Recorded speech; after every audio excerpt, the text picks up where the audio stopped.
different kind of challenge to take on one of the key figures of the 20th century, a real figure, not too much of a historic record in terms of photographs, and I think there's some sound recordings, et cetera, but how do you take on that challenge? I mean, the two of you, I guess, but how do you take on that challenge of being like a real person, one of the most influential thinkers in the history of Western civilization? And there are, as we found out, there are a fair amount of photographs, and there's a lot of descriptions of him at the age,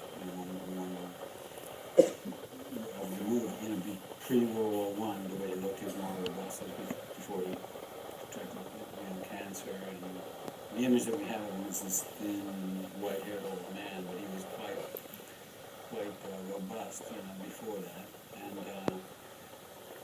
And so there are images you can find, but I have to say that I didn't really. I thought that David was way off the mark.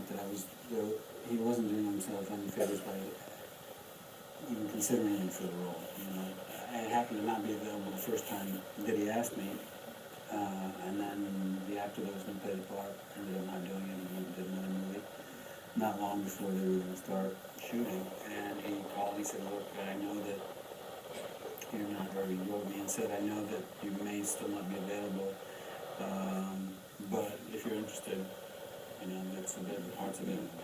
And I said, well, you really think that I'd be right? I'm not sure I'm really right for it. And, I mean, maybe if it had been another director, I wouldn't have gone for it. But once we started talking about the period and other aspects, it was more, I believed it. But it was really because you believed it so strongly, that's what convinced me. Nobody wanted that. Nobody. Women, sure we didn't have a Freud.